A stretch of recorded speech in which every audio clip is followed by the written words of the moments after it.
everybody, my name is Kendall Hartwig and I selected gratitude journaling as my topic for the behavior modification project. First off, I wanted to start off with the definition of gratitude journaling for those of you who may not be familiar with the concept.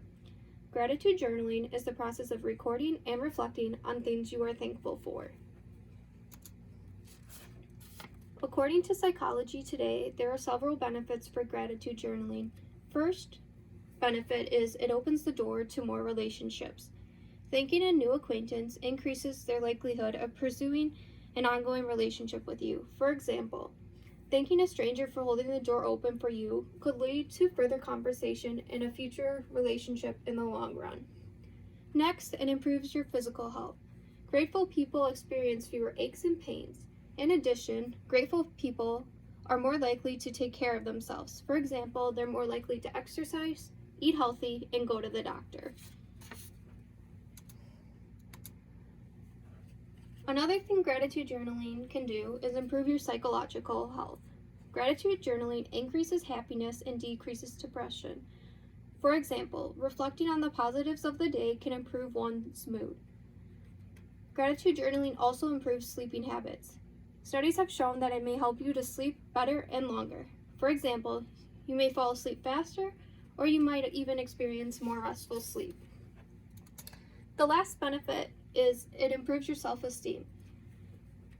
Gratitude journaling reduces social comparison. Grateful people are not resentful towards other people's success. For example, say your neighbor got a raise at work and got the new car you have been wanting.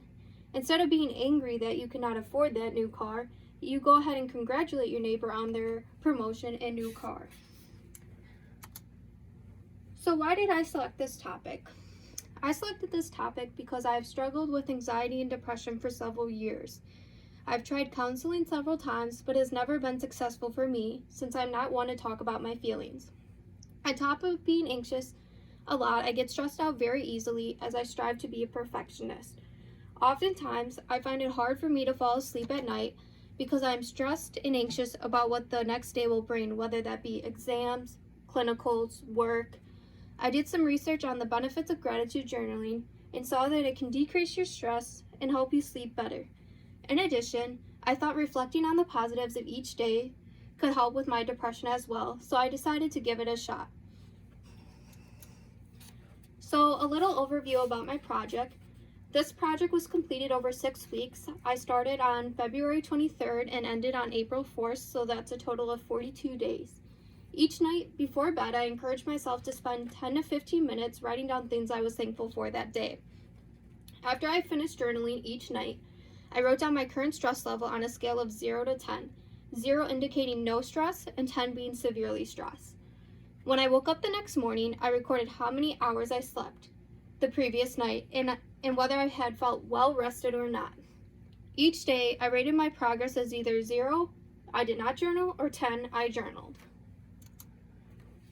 So my hypothesis for this project is gratitude journaling before bed will decrease stress and improve sleeping habits. Here are the variables for my project. I had 2 dependent variables, stress level and hours of sleep, and an independent variable of journaling. So I found this diagram online. I thought it would be important to talk about. So if you are worried, anxious, or stressed, you're going to have a more difficult time falling asleep, which is going to lead to less hours of sleep and less restful sleep, which is going to cause you to wake up feeling tired. If you're tired, you're going to have a difficult time completing the activities you need to complete for that day, which is going to cause you to have a low self-esteem and feel bad for yourselves because you may have been unsuccessful at completing the tasks you would have to complete for that day. And this just continues to be a recursive cycle if you don't find a way to adjust this. And gratitude journaling is a way you can adjust this cycle.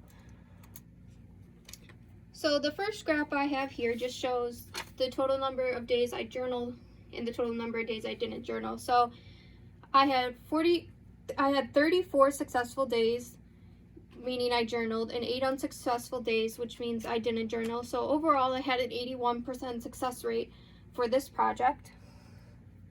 The next graph here shows my average stress level when I journaled versus when I did not journal. So my average stress level when I journaled was 4.47, and my average stress level when I did not journal was 8.13. So you can see that when I journaled, my stress level decreased by about 50%. As you can see, there is some variations in the graph which I would like to talk about. This part up here, where it is peaked, is midterms before spring break.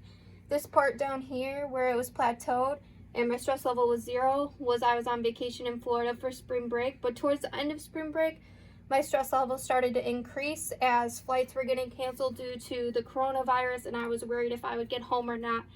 Also, you can see a lot of variation over here. This is when online schooling had started and just adjusting to those new things.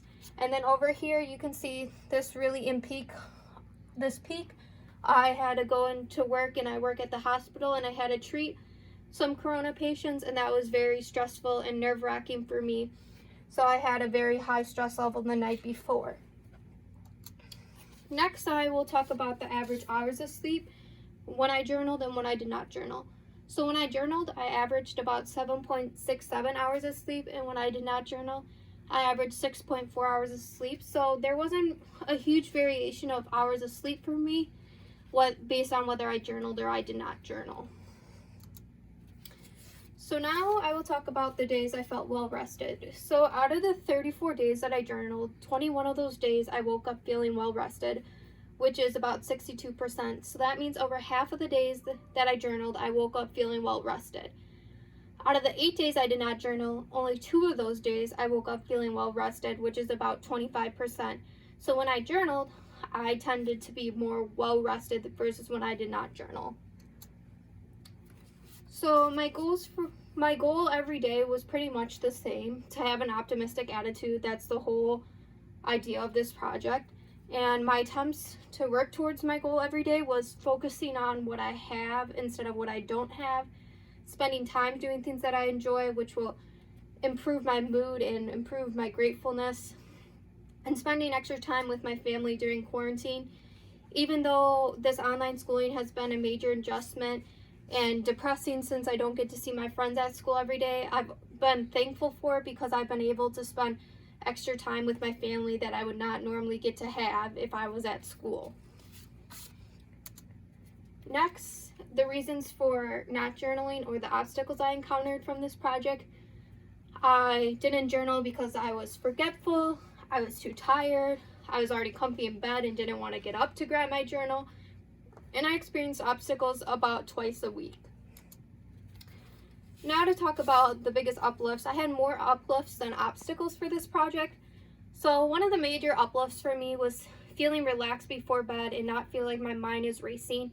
I often have a hard time falling asleep before bed because I'm thinking about all the things that I have to get accomplished tomorrow, which makes it hard for me to shut off my brain and fall asleep.